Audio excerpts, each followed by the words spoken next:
Performance USA, the greatest entertainers in America, as requested by you, the fighting men of the United States Armed Forces throughout the world.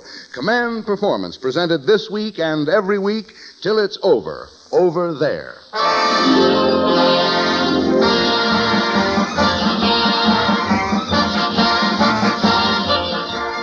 Okay there, men, drag up a shortwave radio and sit down beside that favorite program of yours from that favorite nation of yours to hear the Hollywood stars who are standing beside you fellas who are standing beside the stars in Old Glory.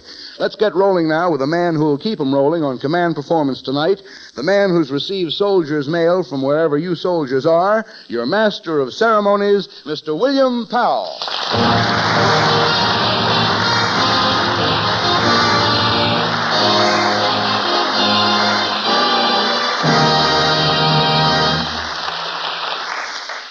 Thank you, Paul Douglas. And hello, fellows. We want to thank you very much for these letters. You know, here in Hollywood, we actors get quite a few letters, even those of us who are not sweater girls. And a few of us are not. But all the fan mail in the world isn't worth one little note from one of you men out there. And apparently, you guys get the same results with a pen and pencil as you do with a B-17, because the number of stars on Command Performance tonight makes the Milky Way look like a trial blackout. Our first letter comes from Private First Class R.A.W., and he says that the gang in North Ireland can't get enough of Martha Tilton. So we say that the gal to correct that situation is Martha Tilton.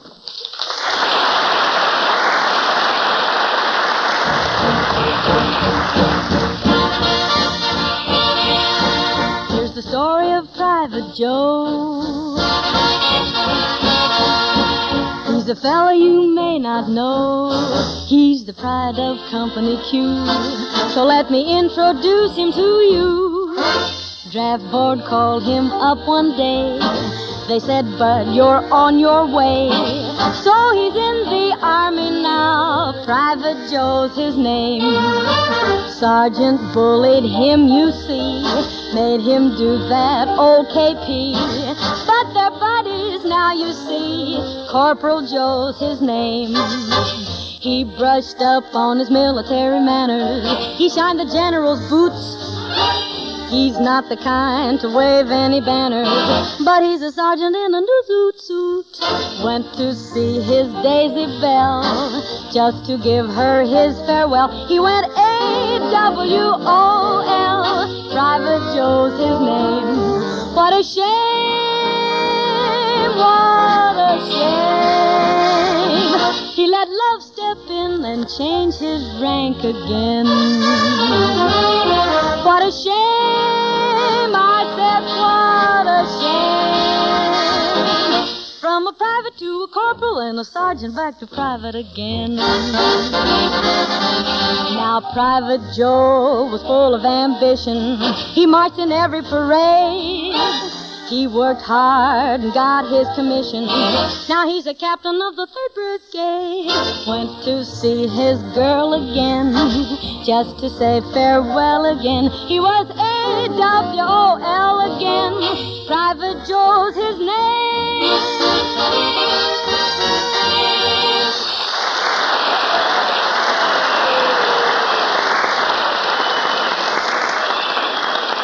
Thank you, Martha Tilton, and thanks to Lou Bring, who is conducting Local 47's Command Performance Orchestra tonight.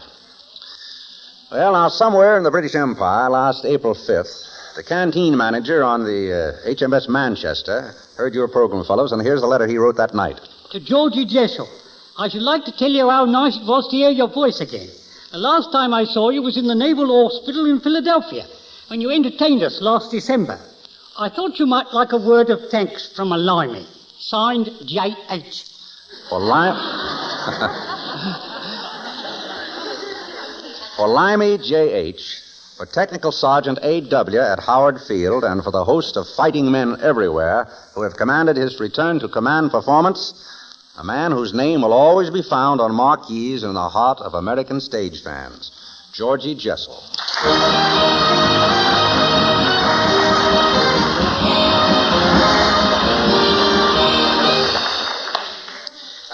Thank you very much, and good evening, gentlemen, wherever you are. This is the second time I've appeared on your program, but this time there is an added note of gentility and charm. That is because of the presence of your very suave master of ceremonies, Bill Powell. The last time I spoke to you, gentlemen, I was introduced by Eddie Cantor, and this time by Bill Powell. What a difference in looks. And what a difference in an introduction. Mr. Cantor brought me on with this bon mot of his. He says, now, boys, here comes Georgie Jessel. His wife was supposed to be with him, but she can't come because she's teething. Well, this is not in the script, but she'll be able to bite people long after Cantor can't. I'll tell you that right now. I am here at this time in Los Angeles with a vaudeville show at the Biltmore Theater. And I'm very happy there. I have a lovely, nice dressing room. The second door on the right. Only trouble is people keep coming in saying, oh, pardon me. And, but business is good, and it's nice because, you see, vaudeville is an interesting thing. Lately, I haven't been in it. I've been appearing in the larger motion picture theaters throughout the country. And it's a very interesting thing. You do 6 shows a day. And you got to keep very mentally alert because you got to think of new stuff at every performance because you're working for the same people all day, you see. Instead of going to the mountains for the summer, they go to the balcony of the picture theater, you see. And, well, it's a nice thing because, you see, the show starts about 10 o'clock in the morning. In the first performance, the audience are not very appreciative. They are mostly men. They are the city salesmen. Yeah. They've been up about an hour. Business was rotten, so they come in the theater, put their samples under the seats, and make faces at the actors all afternoon. It hurts them because we're doing something, you know what I mean? At about the second show, which is 12 o'clock, the audience consists of children. And that's so cute, you know, how they run up and down the aisles, you know. Right in the middle of your best joke, a kid hollers, hey, Mama, where is it? But I get along with them. I do, Bill, because I speak to these kids. I introduce them to each other. I figure as long as they're going to be there so long, let them play in groups together, you know what I mean? One kid was so cute. Old child couldn't be more than 5 years of age, and I got him in conversation. What is your name? He says, Julius. I say, you good boy? He says, who cares? I said, well, if you are a good boy, you come back and see me after the show. I'll give you my picture. He says, who needs it? So I made up my mind there'd be very little, if any, dialogue with Julius. So later on in the show, I started to sing my first song. And as I did so, that little Julius, he got up and started to run up the aisle. So I called him and I said, hey, Julius, where are you going? And he told me. Later, I figured out how fortunate it was I hadn't said, hey, Julius, what are you going to do? Don't you know? Well, I'm so happy to be out here, really I am, and I can't get over how much better looking that Bill is from that Cantor. But anyway, that's neither here or there. I love it here because there's a romantic atmosphere out here in California. Really it is. I mean, of course, Hollywood is so much more romantic than New York. In New York, I read an ad the other day in the New York Times where it said, man with tire wants to meet woman with sugar, you know. And now, gentlemen, I put you back in the very, very capable hands of my friend Bill Powell and hope that within the next few months I may be with you, perhaps listening to just such a program as this, but with much better jokes. And so, fellas, this is Georgie Jessel saluting you wherever you are. Thank you for being with us tonight, and good night, Georgie. Good night, Bill. I can't get over how much better looking he is than Cantor.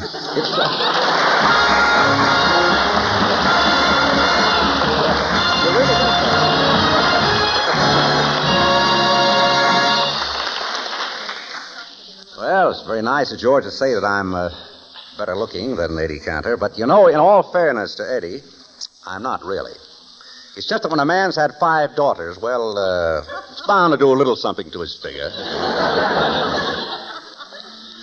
Now, here's a mailbag wearing silver spurs, filled with letters like this one from Captains J, W, and S, ex-cowboys at Corozal, and from Private J.W. M., with that signal battalion squadron in the Canal Zone. And this one from Seaman A.D.R. and K.J.W., St. Thomas, Virgin Isles. We all are just a couple of drugstore cowboys in the Navy, so we'd like to hear that real cowboy who's our favorite actor and singer and a favorite all over the good old USA. His name is Gene Autry, and we hope you can help us. Well, boys, we all like the cut of your hats and the way you're handling those GI shooting irons. And we're mighty proud to present Movie Land's #1 cowboy, assisted by the Melody Ranch Boys and Nora Lou, in that great new tune, Jingle, jangle, jingle. Yours.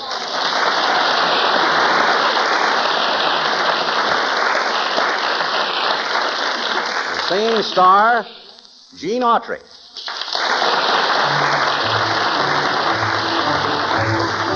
I got spurs that jingle, jangle, jingle.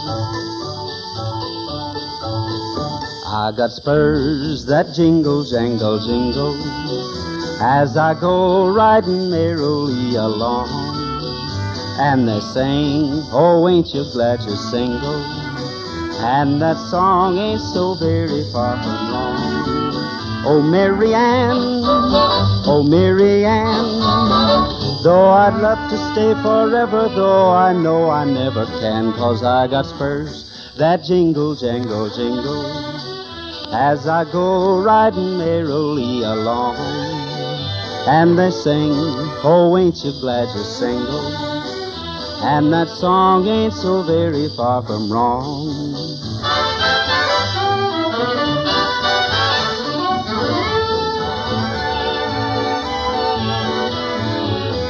I got spurs that jingle, jangle, jingle. That jingles As I go riding merrily, as I go riding merrily. and they sing, oh, ain't you glad you're single? Oh, ain't you And that song ain't so very far And that from song wrong. ain't so very Oh, Sally Jane, Oh, Sally Jane. oh, Sally Oh, Jane, Sally Jane. though I'd love to stay forever, this is why I can't remember. I got spurs that jingle, jangle, jingle. That jingles As I go riding merrily as I along, go riding merrily. and they sing, oh, ain't you glad you're single? Oh, ain't you And that song ain't so very far And that from song ain't so very far And that song ain't so very far from wrong. So I jingle, jangle, jingle all along.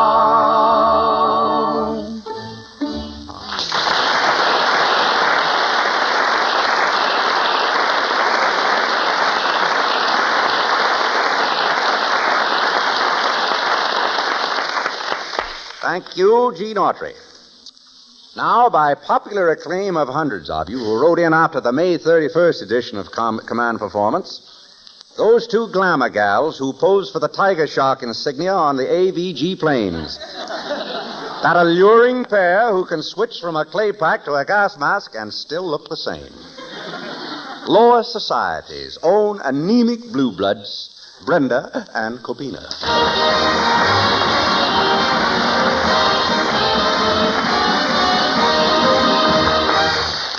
Brenda. What is it, Copina? Oh, isn't it wonderful about the new women's army? We ought to get into that. You said it. Where is the recruiting station? Well, there's one down in San Diego. You mean way down there where all the Marines and sailors are? Yeah. Do you know the way? Blindfolded. Oh, gosh, I'm so excited. I can't wait to get into an army uniform. Me too. With my figure, what do you think I look like, a West Pointer? More like an Irish setter.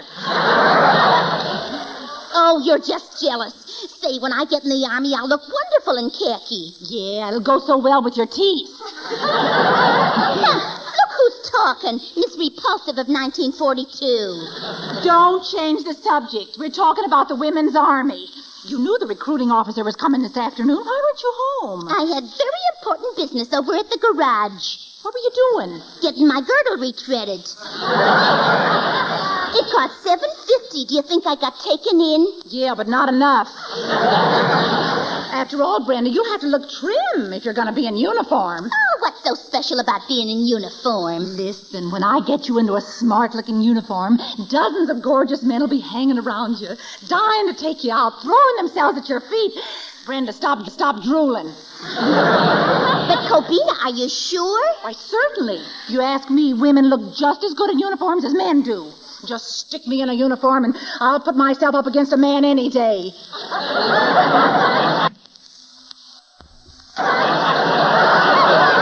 Yeah, but who will you get to hold him?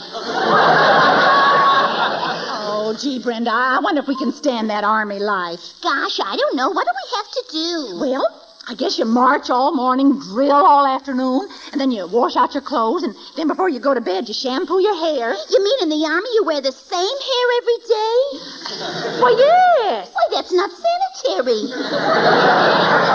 Say, Copina, what kind of equipment do they supply in the Women's Army? Well, they give you some stockings, a slip, 2 nightgowns, 3 girdles, a bathrobe, and in your case, they'll throw in a catcher's mask. What for? Oh, they don't want anything to happen to your face. They're saving it for a secret weapon. Now, listen here, Spaniel Puss. Don't you talk about my face. After all, I used to be a model for a commercial artist. He used to take pictures of my face all the time. Yeah, but the only place they ever put it on was iodine bottles. Well, anyway, it was very artistic the way they had my arms crossed under it.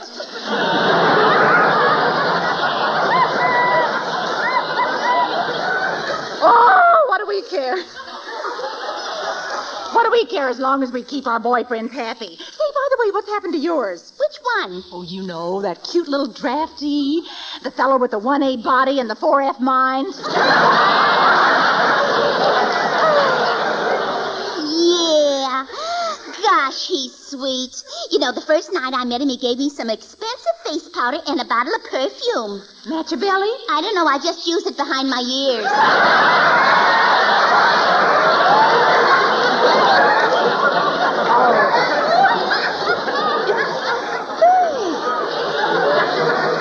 Is that all he did? Is that all he did? Just give you a bottle of perfume? I should say not. That first night he took me in his arms and kissed me, and he told me I had skin as smooth as a baby's. A baby's what? Say,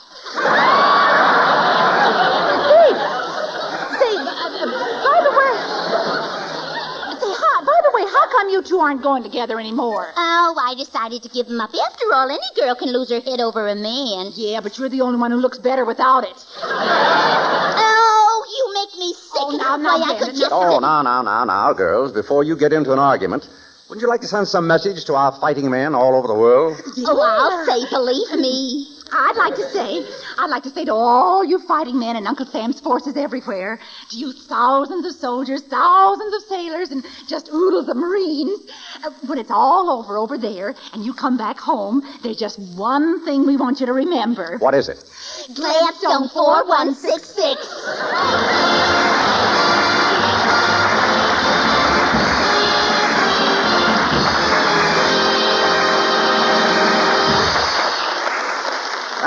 Thank you, Brendan Cabina. Now, there's a particular mailbag here that's all swelled up like a blimp. With letters from BCM at that submarine base in the Caribbean, from the field artillery boys at APO 855, from the American offshore bases at APO 801C, from those 3 pineapple soldiers at Fort Shafter, and hundreds more. But let's read just this one, from Private JJB at Fort Reed, Trinidad. Dear Command Performance, we've been looking for Minnie from Trinidad ever since we got here and can't find her. But if Judy Garland would sing Minnie from Trinidad like she did in Ziegfeld Girl, well, maybe it would smoke Minnie out of these jungles. Well, gang, here she is, Judy Garland.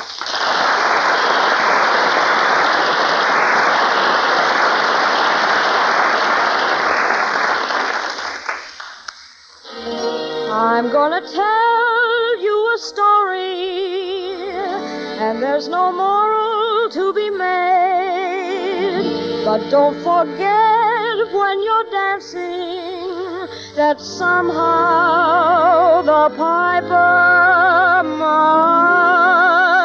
be paid.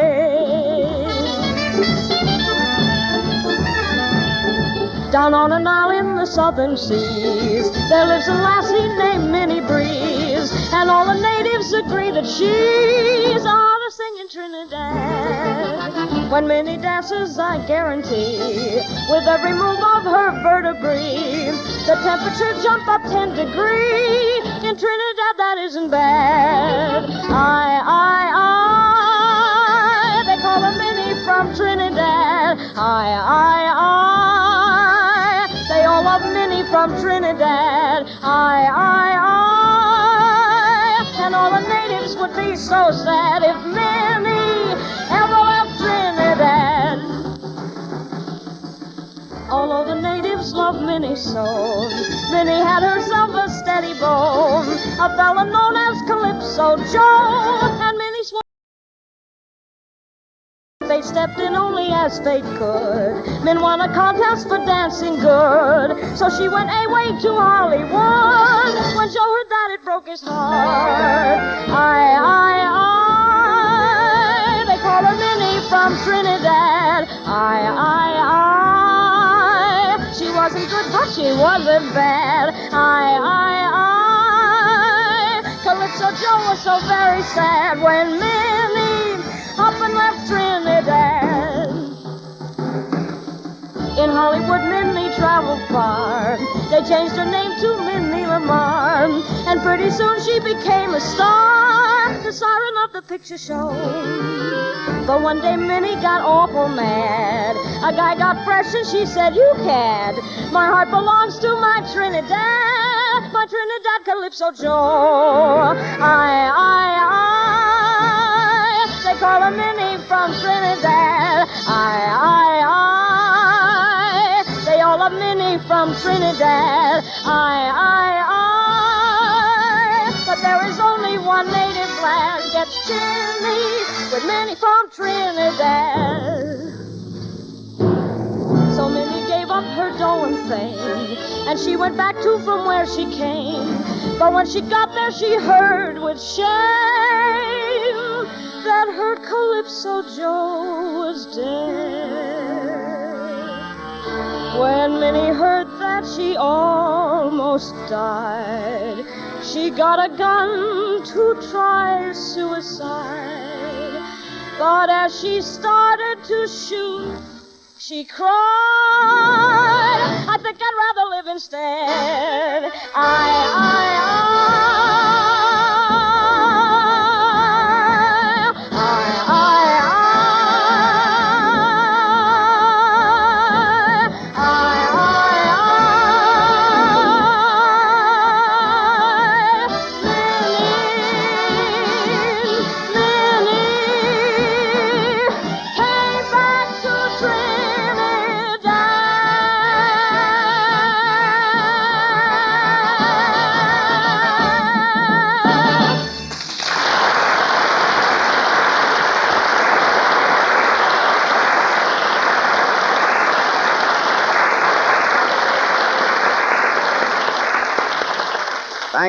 Thank you, Judy Garland.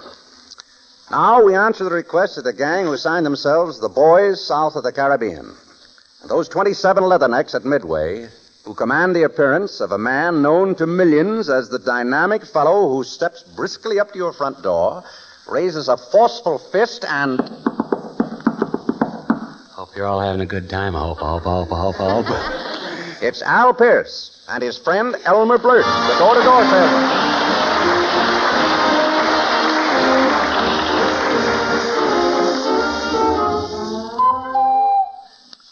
That cuckoo is Elmer Blurt. Door-to-door sales have fallen off badly of late, so in desperation, Elmer has obtained a position as room clerk in a hotel. Good luck, Elmer. Clerk! Yes, sir. Is this a Lexington hotel? No, sir, this is the Hotel Jackknife. Jackknife? Yeah, it's just a dive. I want a nice room for $1, and I don't want to be bothered. Well, for $1, we don't want to be bothered either. Our rooms are $5 and $10. Yeah, what's the difference? Well, for $5, we throw in your breakfast. For $10?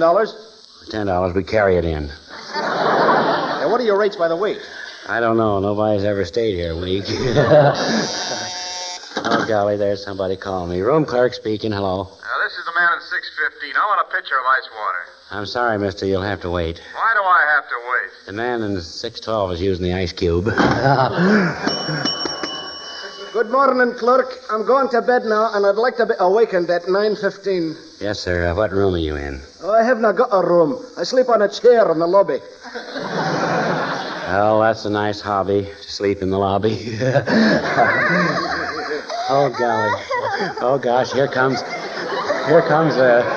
Oh, gosh, here comes a soldier and a lady. Yeah. Paying customers, I hope. Yeah, we just got married before I go overseas, and I'd like to have a nice roomsy-woomsy for me and my little wifey. Oh, golly, newlyweds. That's right, isn't it, lovey-dovey? Yes. Yesy-wussy, hubby-wubby. Yeah, well, just sign your namesy-wamesy on the bookie-wookie. I'll give you a nice roomsy-woomsy with a viewy-fooey. Well, there you are, Mr. and Mrs. McTwiddleblister. Oh, isn't that wonderful? Just 2 hours ago, I changed my name. Yeah, you ought to change it back. But I'm glad to know you. My name is Elmer Blurt. Oh, Mr. Blurt, marriage is such a beautiful thing. You should try it. Wouldn't you like to call some girl Mrs. Blurt? Oh, gosh, no, I couldn't do that. Well, why not? That's my mother's name. Well, now follow me, and I'll show you to your room. I'll take one suitcase, mister, and you take the other one. All right. Well, what about me? You'll have your hands full with that trunk there. Now then, we'll go up to the special room we have just for newlyweds. It's called the green room. Well, does it have a shower? Not since we have the roof fixed. Well, here you are. Hey, what's the horse doing in here? This is the bridal suite. Well, Mr. Blurt, here's a quarter for your troubles. Good night. Well, good night. Ah, Rodney. Ah, Genevieve. At last we are alone together. Well? Would you like a big pitcher of ice water? No. Good night. Good night. Ah, Genevieve. Ah, Rodney. At last we're alone together.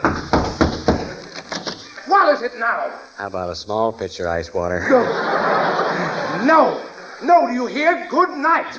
Yeah, well, good night. Ah, Rodney. Ah, Genevieve. I think he's gone now. Yes, at last we are alone together. You'll have to talk louder. I can't hear you. Honey, I know how I'll keep him out of here. You help me pile all this furniture against the door. All right, Now, we dear. pull this bed over here, get those chairs and that chest of drawers. There we are. That'll stop him. We'll keep him out of here. Oh, you're wonderful, Rodney. And you're wonderful, Genevieve. Oh, at last we really are alone. Fire. Rodney, move the stuff away from the door. Now, we've got to get out of here. It's a fire. Oh, this is terrible. Fire. You've all got to hurry. Fire. Oh, wait a minute. I don't smell any smoke. Where's the fire? Down the street. I thought maybe you folks would like to go.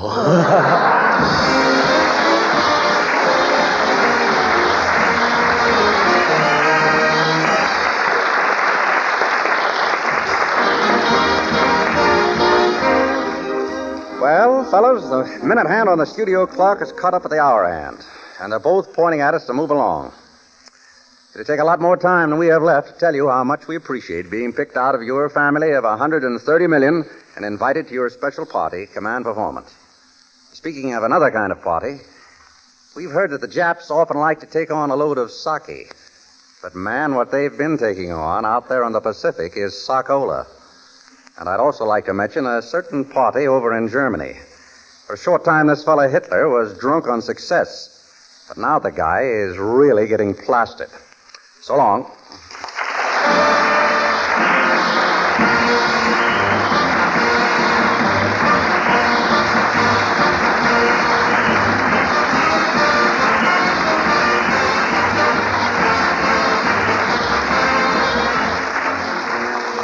That's it for now, men, but we'll be seeing you again next week. Same time, same station. Meantime, we'll be looking for the mailman, and man, you keep carrying that mail for Uncle Sam.